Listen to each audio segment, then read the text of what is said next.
আমার প্রিয় দেশবাসী, আমার বাংলা ভাষাভাষী জাতি ধর্ম বর্ণ নির্বিশেষে আমার মাতৃভূমির সন্তানেরা, সময় এখানে নিশ্চয়ই দেখতে পাচ্ছেন বহুত গণ্যমান্য ব্যক্তি, বিভিন্ন রাজনৈতিক দলের দায়িত্বশীল ব্যক্তিরা, তিনারা সবাই স্টেজে রয়েছেন। আজ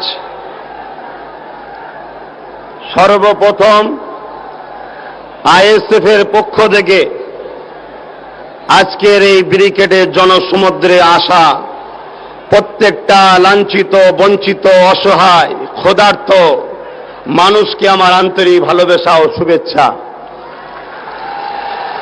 পাশাপাশি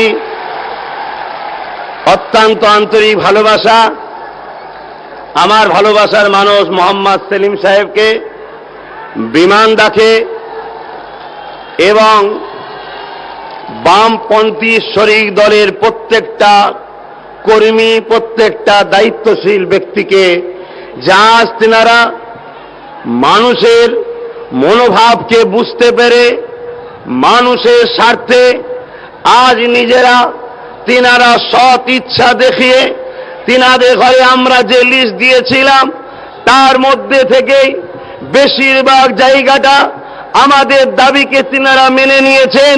তাই সর্বপ্রথম এই ব্রিগেডের জমিন থেকে আমার প্রত্যেকটা বাঙালি ভালোবাসার মানুষকে বলবো, যেখানে যেখানে বাম শরিক দল প্রার্থী দেবে আগামী ইলেকশনে মাতৃভূমিকে রক্ত দিয়ে হলেও স্বাধীন আমরা করব।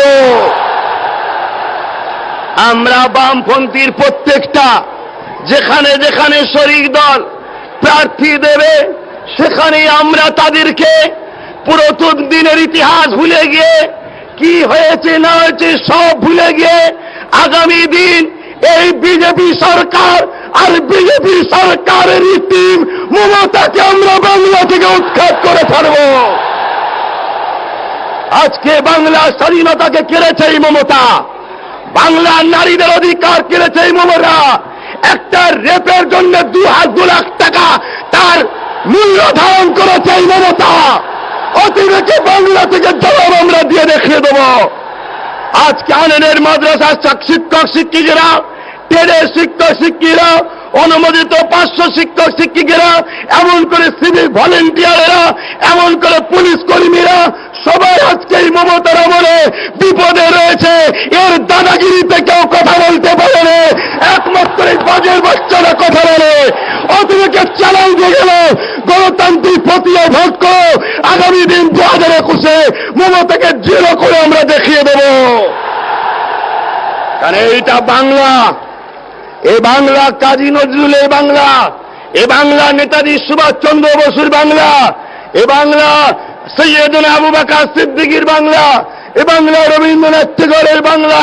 এ বাংলা প্রায় সময়তে যখনই ভারতের ওপরে কোন কালো থাবার হাত পড়েছে তখনই এই বাংলা বীর পুরুষ দিয়ে ব্রিটিশের মতো কালো হাতকে ভেঙে চুরমার করেছে। এই বাংলা থেকে আজকে আমাদের শপথ নিতে হবে, বিজেপি মূলক কালো হাতটাকে আমাদেরও ভেঙে দেশ থেকে নিখোঁজ করে দিতে হবে।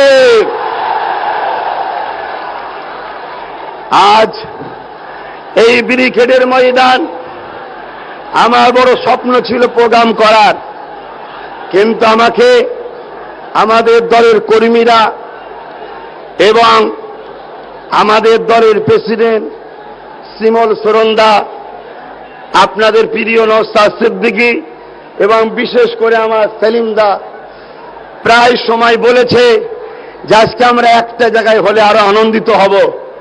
তাই আমি সমস্ত কাগজপত্র জমা দিবার পরও আজকে এই মঞ্চে গত শুক্রবার আপনাদেরকে আসার জন্য আমি আহ্বান করেছিলাম।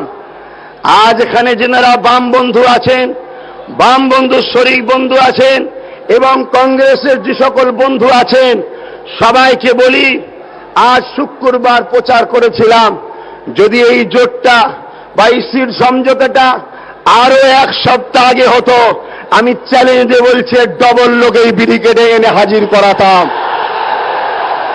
কেন এই বাংলার মানুষ এই মমতার উপরে ক্ষিপ্ত, এই বাংলার মানুষ এই মমতার দুর্নীতির উপরে, এদের দুর্নীতির উপরে এই বাংলার মানুষ অতিষ্ঠ হয়ে গেছে।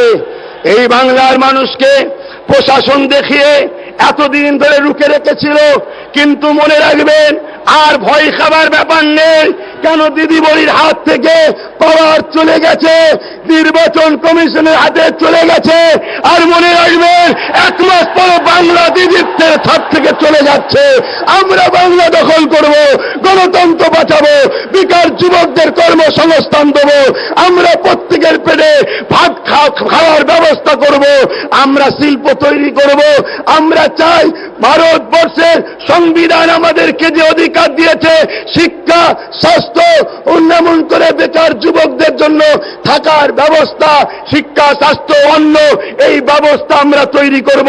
এই বলে আমি সংক্ষেপ সময়, কেন এটা বক্তব্য দিবার বেশি বড় জায়গা নয়, নিশ্চয়ই আপনারা বুঝতে পারছেন অনেক সম্মানীয় ব্যক্তি রয়েছে, তিনারা বক্তব্য দেবেন। হয়তো আপনাদের মনে একটা প্রশ্ন জাগতে পারে যে আপনি বললেন যে যেখানে যেখানে বাম শরিক দল দাঁড়াবে আপনি ভোট দেবেন, আমাদেরকে বললেন, আপনি কংগ্রেসের বেলায় বললেন না কেন? হয়তো আপনাদের মনে যেতে পারে। আমি একটা কথা স্পষ্ট জানিয়ে দিই, ভাগিদারি করতে এসেছি, কারো তুষণ করতে আমি এসেনি, ভাগিদারি করতে এসেছি। অনেক হয়েছে, আর নয়, ভাগিদারি চাই। পিছিয়ে পড়া আদিবাসী, দলিত, আদিবাসী, ওবিসি, মুসলিম, পিছিয়ে পড়া মানুষের হক বুঝে নিতে হবে, এই ভাগিদারিতে এসেছি। অতএব যদি কেউ মনে করে বন্ধুত্বের হাত মিলানো দরকার, দরজা খোলা রয়েছে। আগামী দিন বাংলায় তাদের হক আব্বাস সিদ্দিকী লড়াই করবে, কথা দিয়ে গেলাম। ভালো থাকেন, ভালো থাকেন। কথার মধ্যে কেউ ব্যথা নিলে ক্ষমার নজরে দেখবেন। কেন দেশের প্রধানমন্ত্রীর ভোটের যে অধিকার, আমারও ভোটের যে অধিকার, রাস্তার ধারে পড়ে থাকা ওই ভিখারি মানুষটারও অধিকার, সব অধিকার সমান। তবে আজকে মনে রাখবেন, টোটাল বাংলার বুকে সব থেকে যদি আজকে কেউ বেশি আফসোস করে, সেটা বাংলার মুখ্যমন্ত্রী আফসোস করছে। ওর ঘুম হারাম হয়ে গেছে, চিন্তার কোনো কারণ নেই। আপনারা সুস্থভাবে যাবেন ঘরে ফিরে। আর একটা কথা, আপনারা এই গরম গায়ে কেউ পানি খাবেন না, এটা আমি ব্যক্তিগত অনুরোধ করছি। এই ঘাম গায়ে, গরম গায়ে কেউ পানি খাবেন না।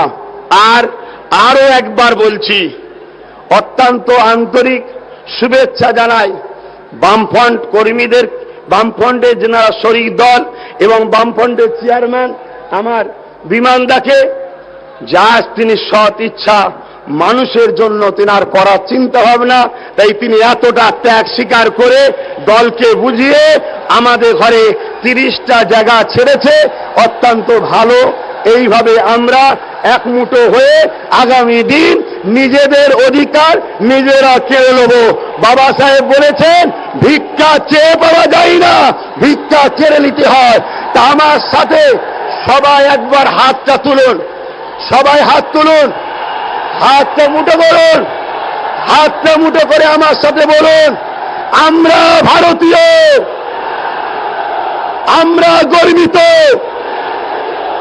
ভিক্ষা নয়, অধিকার চাই। আমরা ভারতীয়, আমরা গর্বিত, ভিক্ষা নয়, অধিকার চাই। আমরা ভারতীয়, আমরা গর্বিত, ভিক্ষা নয়, অধিকার চাই। ভালো থাকেন, সুস্থ থাকেন। ভারতবর্ষ জিন্দাবাদ, মহাজোট জিন্দাবাদ।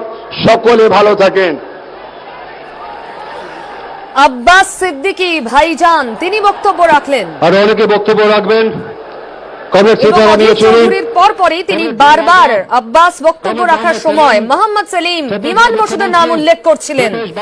বাম যেভাবে বাম শরিকদের বুঝিয়ে সিপিআইএম জোটবদ্ধ হয়ে 30টা আসন ছেড়েছে তার প্রশংসা করলেন। তিনি উপস্থিত জনতাকে উদ্দেশ্য করে বললেন, যেখানেই বাম প্রার্থী দেবে সেখানেই মাটি কামড়ে পড়ে থেকে লড়াই করবে বামেদের জন্য লড়াই করবে আব্বাস সিদ্দিকী, জোটের হয়ে লড়াই করবে আব্বাস সিদ্দিকী এবং তার দল। কিন্তু কোথাও তিনি মঞ্চে উপস্থিত অধীর চৌধুরীর নাম নিলেন না। জাতীয় কংগ্রেস যখন আব্বাস সিদ্দিকী মঞ্চে উঠলেন, অধীর বাবু হঠাৎ বক্তব্য থামিয়ে দিলেন। তাহলে কি জোটে জট?